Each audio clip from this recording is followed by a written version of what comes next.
a darle las pautas para el examen, ¿ya? A ver, vamos a ver.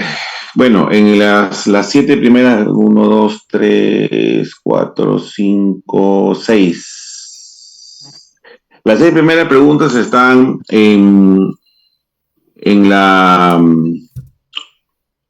en el PDF Exploración Neurológica y Atención Primaria que le di al delegado, ¿ya? Ustedes aquí tienen que entender que la evaluación, tienen que aprender la evaluación de los pares craneales, ¿no? Hay un cuadrito ahí en la página 296 de ese PDF, un cuadrito donde dice tabla 1, hallazgos en las alteraciones de los pares craneales. Ese cuadrito tienen que aprenderlo de memoria, ¿ya? Por ejemplo, alteración del primer par nervio olfatorio, anosmia. Alteración del segundo par, bueno, cuando se evalúa el segundo par, evaluamos la agudeza visual, campo visual, fondo de ojo y la visión de colores. Entonces, cuando uno utiliza la tabla de Snellen y la cartilla de Hager o Rosenbaum, estamos evaluando la agudeza visual. Cuando encontramos escotomas, cuadrantonopsias o hemianopsias, estamos evaluando el campo visual. Cuando encontramos atrofia óptica, edema de papila, alteración de retina, estamos evaluando fondo de ojo. Entonces yo puedo ponerle la pregunta. Puedo ponerle, por ejemplo, le digo, la evaluación del segundo par craneal al encontrar atrofia óptica, edema de papila y alteración de retina, estoy evaluando. ¿Qué estoy evaluando? Agudeza visual, campo visual, fondo de ojo, visión de colores. Respuesta, fondo de ojo. Ya, así va a venir.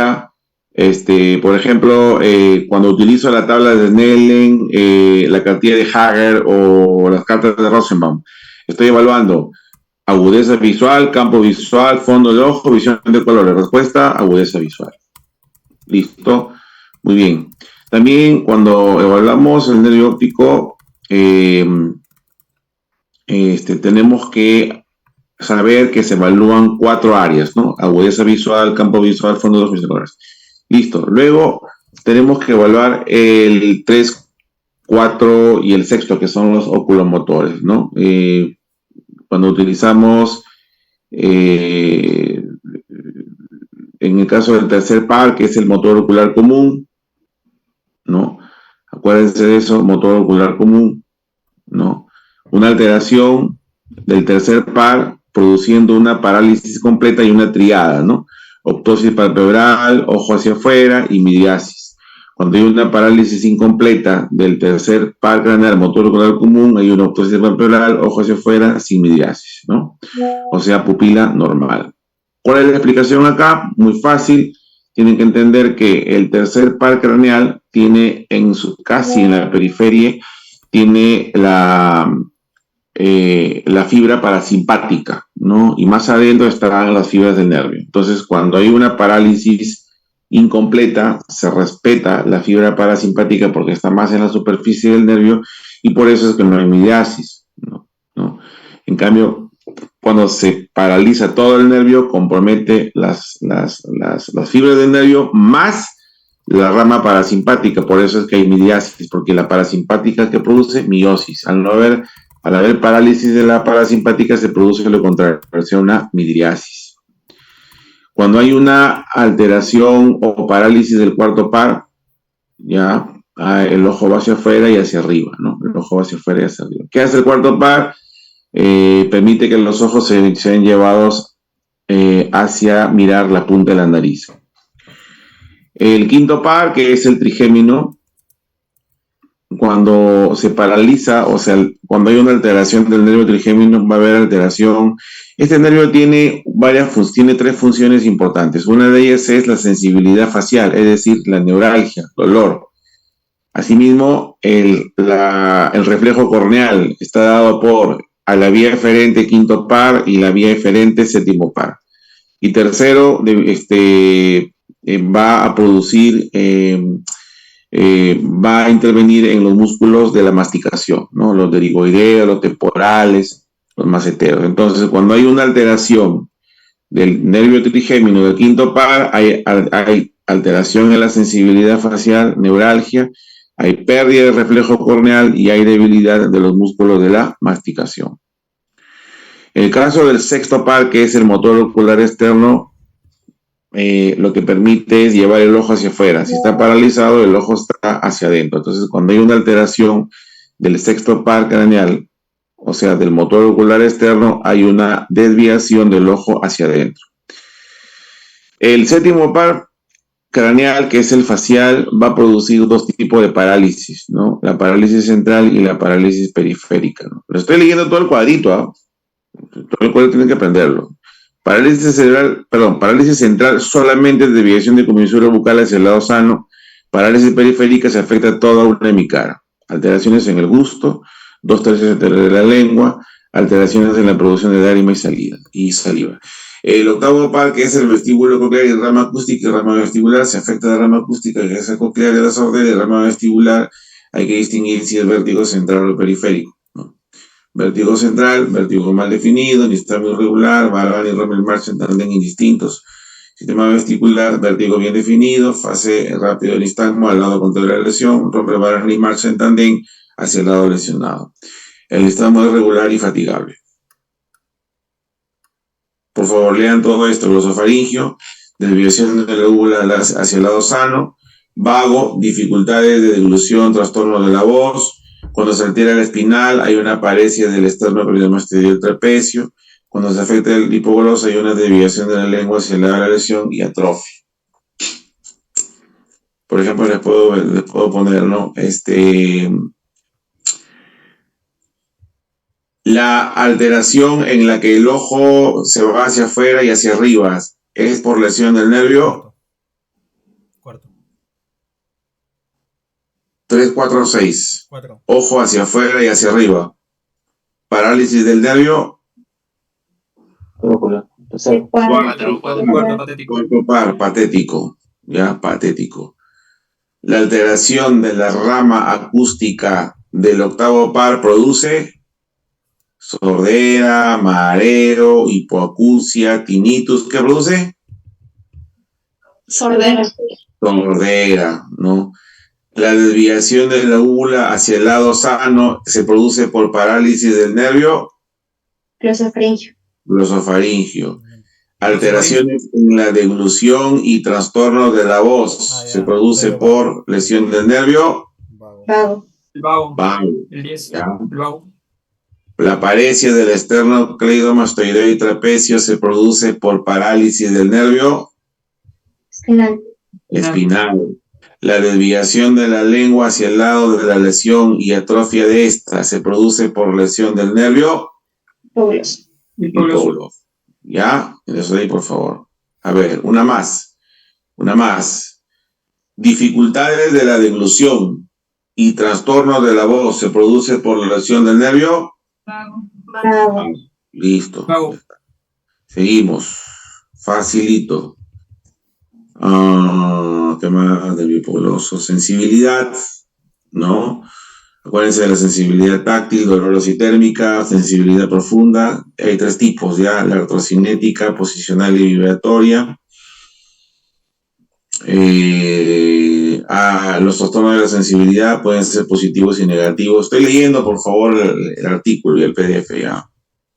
Acá, cerebelo, esto es muy importante, ¿no? Cerebelo y coordinación, ¿no? La coordinación es una actividad refleja mediante la cual se integran los movimientos voluntarios para que puedan realizarse de forma precisa y armónica. Esta función está principalmente regulada por el cerebelo, con ayuda de las vías de la sensibilidad profunda y los centros vestibulares y ópticos. La exploración de la coordinación se realiza mediante las siguientes pruebas. Examen de la coordinación dinámica, hay 5 pruebas, ¿ya? La prueba dedo, nariz, dedo, prueba índice, nariz, talón, rodilla, movimientos alternantes rápidos y la prueba de Miller-Fisher. Cuando se altera dedo, nariz, dedo o la prueba índice, nariz o la prueba talón, rodilla, se denomina dismetría. Cuando hay una alteración en esta prueba de movimientos alternantes rápidos, o sea, cuando se le pide al paciente que haga girar rápida y simultáneamente ambas manos en un sentido y otro, a la prueba de las marionetas. El equivalente en miembros inferiores es el golpeteo rápido con el pie sobre la palma de la mano del examinador, a eso se refiere ya. Ahora, cuando los movimientos alternativos son torpes e irregulares, hablamos de una disdiadococinesia. ¿Ya? Entonces, cuando hay una alteración en la prueba índice-nariz, se llama dismetría. Cuando hay una alteración en los movimientos alternantes rápidos o estos son torpes e irregulares, se llama disdiadococinesia. ¿Ya? La prueba de Miller-Fisher se indica al paciente que con su dedo pulgar toque el resto de los dedos de la mano. Entonces, estos son examen de la coordinación dinámica. Son 5: dedo, nariz, dedo, índice, nariz, talón, rodilla, movimientos alternantes rápidos y Miller-Fisher. La prueba de coordinación estática se utiliza la prueba de Romberg, ¿no? En esta prueba se le solicita al paciente que se mantenga en posición de firmes con los talones juntos, como posición cachaco. El paciente debe realizar esta maniobra primero con los ojos abiertos y después cerrarlos durante 30 segundos. Se debe estar preparado para apoyar al paciente en caso de pérdida de equilibrio. La prueba es positiva cuando el paciente puede permanecer de pie con los ojos abiertos, pero pierde el equilibrio cuando lo cierra. Ello indica una lesión de la sensibilidad propioceptiva y o una alteración vestibular. En caso de afectación exclusivamente cerebelosa, el paciente tendrá problemas para mantenerse en esta posición tanto con los ojos abiertos como cerrados. Entonces, esta prueba de Romberg que evalúa básicamente si existe alguna lesión de la sensibilidad propioceptiva o una alteración a nivel vestibular, ¿no? Dos áreas, sensibilidad propioceptiva y alteración vestibular. Con respecto a la marcha, ¿no? La marcha puede explorarse de diferentes formas. La forma más sencilla de explorar la marcha, ¿en qué consiste? Consiste en solicitar al paciente que camine lentamente en línea recta y que vuelva al punto de partida. Mientras lo hace, debemos de valorar la simetría de los movimientos, algunas desviaciones en el recorrido, así como los movimientos asociados con el balanceo de los brazos. Seguidamente se solicitará al paciente que camine de puntillas, después apoyando los talones y por último en tandem. Tandem es colocando un pie delante del otro siguiendo una línea recta. Cuando hay una alteración, decimos que hay una ataxia de la marcha, ¿no? Entonces, la exploración de la marcha nos puede ayudar a hacer diagnóstico de alguna enfermedad o síndrome que tenga el paciente. Por ejemplo, la marcha cerebelosa, la famosa marcha del ebrio, la marcha del borracho. Un paciente que tiene trastornos cerebelosos camina con las piernas y los brazos separados, se llama disbasia. La disbasia es la ampliación de la base de sustentación y utiliza los brazos como un balancín, ¿no? Y pese a ello camina en zigzag, como si estuviera borracho, ¿no? En el caso de que haya una lesión de un hemisferio cerebeloso, presentará lateropulsión hacia el lado afectado, ¿no? La marcha tabética, que es la marcha táxica sensorial, ¿no? La marcha sensitiva, ¿no? Marcha táxica, característica de hidrocefalia normotrensiva, ¿no? Y pacientes que tienen secuela de la sífilis terciaria. La marcha espástica en segador es la marcha en los pacientes que tienen ACV isquémico secuelar, ¿no? Un ACV isquémico hemorrágico. O sea, toda marcha en pacientes que tienen lesión de la vía piramidal, ¿no? Entonces, hacen como un semicírculo a la pierna, ¿no? Cuando caminan. La marcha parkinsoniana, la marcha festinante, a pasos cortos, con el tronco hacia adelante, sin braceo, con dificultades en los giros, ¿no? Es la marcha festinante, ¿no? Marcha festinante. La marcha Steep Pash es la marcha en caballito de paso, es propia de lesiones con afectación de los nervios periféricos. Siempre nervios periféricos, por ejemplo, lesión del nervio ciático poplito externo y también en pacientes que tienen neuropatías, como por ejemplo la polineuropatía diabética, ¿no? Hay pérdida de la fuerza distal de las extremidades inferiores, entonces el paciente lo que tiene que hacer es elevar la cadera, ¿no? Para lanzar el paso. O sea, para que el paciente tiene que elevar mucho el pie para lanzar el paso y que no choque la punta del pie con el suelo, ¿no? Entonces, esta marcha es característica en pacientes con, por ejemplo, las neuropatías de tipo Charcot-Marie-Tooth, tipo lesión del ciático poplito externo, pacientes que tienen polineuropatía sensitivo-motora axonal en la diabetes, ¿no? Polineuropatía diabética. La marcha vestibular, propia de patologías que, como su mismo nombre lo indica, en afectación vestibular, entonces tiene tendencia a desviarse hacia un lado, ¿no? Por ello se le solicita al paciente que recorra un trayecto hacia adelante y hacia atrás varias veces con los ojos cerrados. El camino seguido tiene forma de estrella, ¿no? La marcha en estrella, ¿no? Estrella Babinski, ¿no? La marcha miopática, que es la marcha del pato, o es propia de los pacientes que tienen problemas musculares, ¿no? Por ejemplo, la distrofia muscular de Duchenne, ¿no? Hay debilidad de musculatura del tronco, cintura pelviana, y esto origina en que el paciente camine con los pies separados, moviendo el tronco, ¿no? Es una marcha de tipo miopática, o la marcha del pato. El signo de Gowers es positivo, ¿no?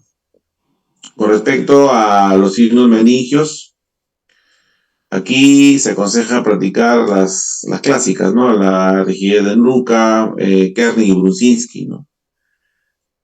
La más importante es la rigidez de nuca. Listo. Entonces, ahí están las 6 primeras preguntas, ¿ya?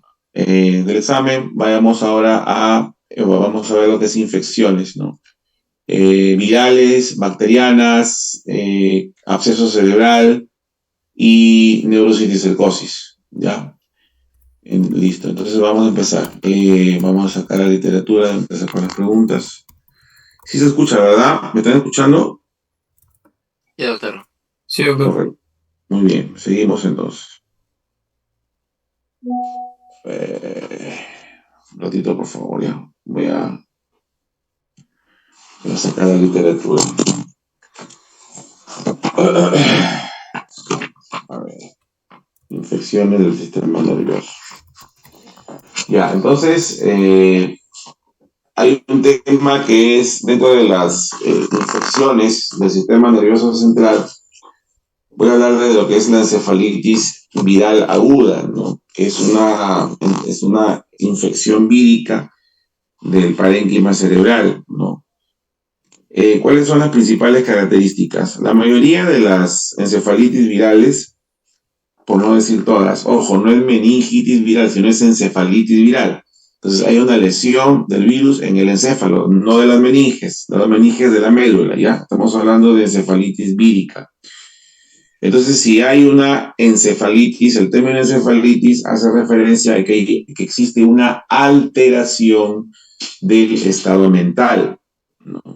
Entonces, todas las encefalitis provocan esta palabra que se llama encefalopatía. Y cuando hablamos de encefalopatía, estamos hablando cambios en el comportamiento y alteraciones en el nivel de conciencia. Incluso en los casos más graves puede llegar a estupor y coma. Entonces, una de las características principales de las encefalitis víricas agudas es que hay una alteración del estado mental. Punto número 2. Va a haber fiebre, generalmente mayor de 38 grados, y esta fiebre puede preceder o presentarse posterior a las alteraciones del estado mental. Puede haber crisis convulsivas de reciente aparición, ¿no? Las crisis pueden ser focales o pueden ser generalizadas, ¿no? Las convulsiones pueden ser clínicas o subclínicas. Clínicas cuando se evidencia el movimiento de todo el cuerpo. y subclínicas cuando el paciente tiene las descargas eléctricas cerebrales, pero no tiene convulsión, o sea, no hay movimiento en el cuerpo, pero sí hay alteraciones en el electroencefalograma que indican que sí ese paciente, digamos, subclínicamente tiene descargas eléctricas de convulsión, pero no hace la convulsión en el cuerpo, más o menos para que me entiendan. Entonces, esto se llama descargas epileptiformes en el electroencefalograma en ausencia de evidencia clínica de actividad convulsiva. Hay una entidad que es la encefalitis por virus del herpes simple. La encefalitis por el virus del herpes simple, y esto es importante, en el electroencefalograma se evidencian complejos, así se llama ya, complejos repetitivos, ya, de ondas agudas en los lóbulos temporales, ¿no? Y descargas epileptiformes lateralizadas periódicas se evidencian en estos pacientes que tienen encefalitis por el virus del herpes simple, ¿no? Cuarta característica importante de las encefalitis virales es que van a evidenciarse déficits neurológicos focales, ¿no? Es decir, la encefalitis puede causar parálisis focal, trastorno de movimiento, una paresia, una ataxia, incluso pérdida de la memoria. Entonces, va a existir, ¿no?, déficit neurológico focal. Y finalmente, va a existir como quinta característica principal pleocitosis en el líquido cefalorraquídeo, que se define como más de 5 leucocitos por milímetro cúbico. Entonces, en la encefalitis vírica, la pleocitosis típicamente es de predominio linfocítico, ¿ya? Y rara vez supera los 1000 leucocitos por milímetro cúbico. Entonces, vamos a repetir, cuando es una encefalitis viral, acuérdense que los virus producen una pleocitosis a predominio de linfocitos, mientras que las meningitis o las encefalitis bacterianas producen una pleocitosis a predominio de polimorfos nucleares. Es una forma de diferenciar, ¿no? Viral, linfocitos. Bacteriana, PMN, polimorfos nucleares. ¿Ya? ¿Qué más? El otro tema aquí que ver es... Bueno, la encefalitis significa inflamación del cerebro, ¿no? O sea, la inflamación puede deberse a una causa infecciosa, ¿no?, o una causa autoinmunitaria también, ¿ya?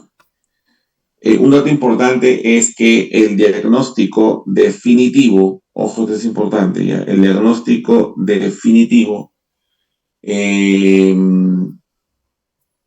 las encefalitis víricas agudas es, obviamente, aislando el virus y haciendo el PCR, ¿no? Viral, ¿no? O sea, la reacción cadena de polimerasa.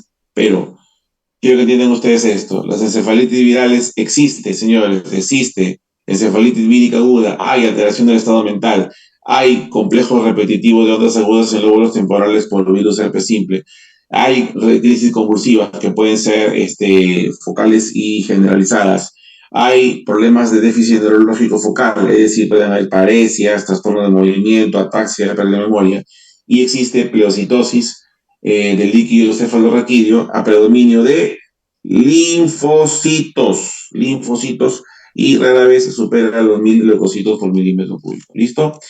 Ahora vamos a lo que se ve más frecuente, que son las meningitis bacterianas agudas, ¿no? Aquí sí es importante determinar que las meningitis bacterianas agudas es una infección bacteriana aguda que afecta las meninges, las aracnoides y el espacio subaracnoideo.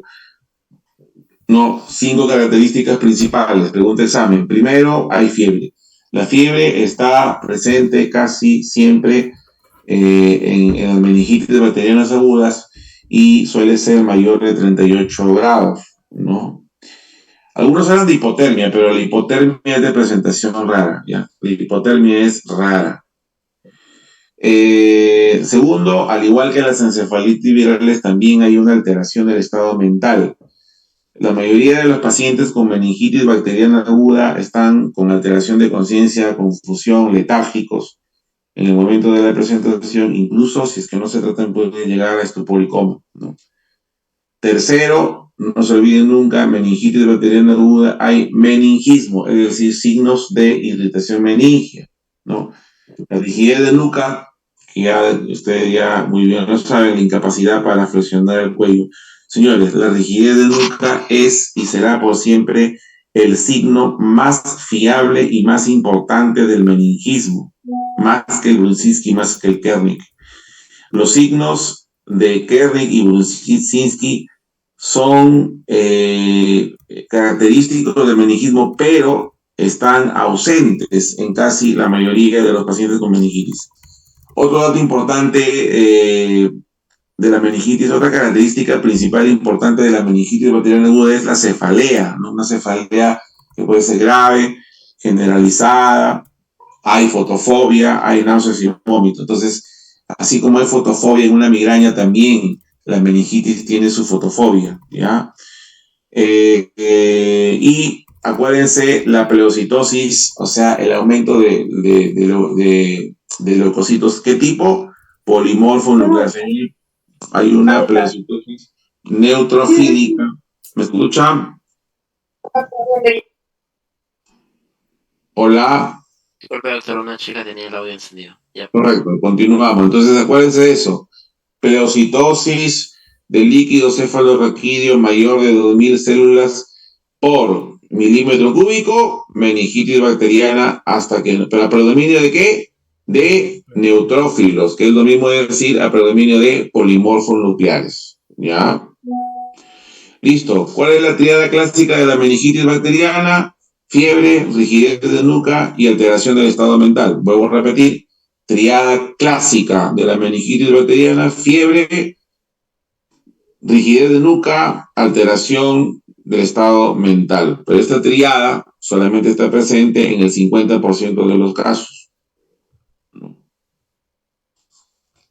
Ahora, ¿qué más? ¿Cómo se hace el diagnóstico definitivo de la meningitis bacteriana? ¿No? El diagnóstico definitivo, ¿no?, de la meningitis bacteriana, ¿cómo se hace?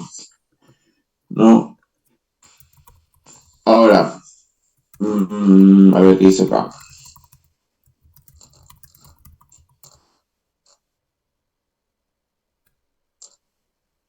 El diagnóstico definitivo de la meningitis son por dos tipos. Es cuando se da un cultivo positivo o cuando se hace la identificación por PCR del microorganismo, ¿ya? Entonces, repito, el diagnóstico definitivo de meningitis bacteriana es cultivo positivo o la identificación por PCR, que es reacción de cadena polimerasa del microorganismo, de la bacteria, ¿ya? ¿Listo? ¿Qué más? A ver. Ya. Otra cosa. Hay que entender que la meningitis bacteriana aguda es una emergencia, no es una urgencia médica. Entonces, las secuelas a largo plazo de la meningitis incluyen sordera permanente, sobre todo en niños. Ya produce discapacidad intelectual y trastornos convulsivos como secuela, ¿ya? Es fundamental, es imperativo iniciar un tratamiento antimicrobiano adecuado en la primera hora de presentación, lo más rápido posible. Y segundo, utilizar corticoides. Sí, están indicados los corticoides como tratamiento complementario porque se ha evidenciado que reduce significativamente el riesgo de pérdida de la audición y otras complicaciones a largo plazo entre los niños, ¿no? Entonces, otra cosa, la meningitis bacteriana, todo lo que les he indicado, estas características principales de fiebre, alteración del estado mental, síntomas meningios, cefalea, pleocitosis, sobre todo la clínica, puede estar ausente en menores de 1 año, incluso están ausentes en los neonatos. En ellos básicamente no predomina mucho el rigidez, no existe rigidez de nuca, ni Kernik, ni Brunzinski, en ellos solamente están irritables, tienen náuseas, vómitos, fiebre, están irritables. Y eso puede ser una meningitis, sin necesidad de tener toda la clínica de un meningismo bacteriano en un adulto. Por lo tanto, los signos clínicos, repito esto, los signos clínicos de la meningitis suelen estar ausentes en los neonatos. Y nunca se olviden de que los corticoides reducen significativamente el riesgo de pérdida de la audición. Y nunca se olviden la triada clásica de la meningitis bacteriana, que es fiebre, rigidez de nuca y alteración del estado mental. Acuérdense de la pelocitosis a predominio neutrofílico, o sea, a predominio de polimorfos nucleares y siempre mayor de 2000 leucocitos. El diagnóstico definitivo de meningitis bacteriana no es clínico, o sea, no se hace con que rigidez de nuca. Si la rigidez de nuca puede deberse a no solamente meningitis, puede deberse a una hemorragia solenoidea, puede deberse también a un paciente que tiene una artrosis de columna cervical. Los viejitos de 90 años con artrosis de columna tienen rigidez de nuca. Entonces, la rigidez de nuca no es patogneumónico de una meningitis. Por lo tanto, el diagnóstico definitivo no se hace identificando pues, la rigidez de nuca ni el Kerner-Brunzinski. No, el diagnóstico definitivo de meningitis bacteriana es haciendo una punción lumbar, cultivando el líquido cefalorraquídeo o examinando la reacción de cadena polimerasa del microorganismo que afecta o que es positivo, ¿no? para la meningitis. ¿Listo? Muy bien. Luego, dentro de las infecciones vamos a hablar del absceso cerebral, o sea, pus en el cerebro, ¿no? Que es absceso cerebral, una acumulación localizada de parénquima cerebral infectado. Entonces, la característica más importante o la característica clínica más importante o el síntoma clínico más frecuente del absceso cerebral es la cefalea. Entonces, la cefalea es y suele ser o suele estar acompañada de náuseas y vómitos, ¿no? Ahora, en algunos casos hay abscesos cerebrales que pueden obstruir el flujo de salida del líquido cefalorraquídeo y se va a producir una hidrocefalia, incremento de la presión intracraneal y también produce papiledema, ¿no? ¿No? Alrededor de la mitad de los pacientes, o sea, casi el 50% de los pacientes, una gran cantidad de pacientes, no tienen signos sistémicos de infección. O sea, un paciente con un absceso cerebral puede estar caminando bien campante en la calle y solamente con su dolor de cabeza. Y no dan ningún síntoma, ningún signo de gravedad, ¿no? La gran mayoría de los pacientes, más del 50%, es alto. Por lo tanto, todo paciente con cefalea, ya. Y también un descarte puede ser un absceso cerebral, puede confundirse con una migraña, puede confundirse con una cefalea tensional. ¿Por qué? Porque un paciente que tiene un pus en el cerebro localizado, pues eso se llama absceso cerebral, una gran mayoría de los pacientes, una gran mayoría, más del 50%, no tienen signos sistémicos de infección. Entonces, estos pacientes pueden tener pus en el cerebro y no parecen estar enfermos. No creen que en algún momento hay algún grado de cefalopatía, pero es mínimo. Por lo tanto, hay que tener cuidado. Es una cefalea en la que no hay alteración de conciencia, en la que no hay alteración del estado mental, ¿no? Entonces, estos pacientes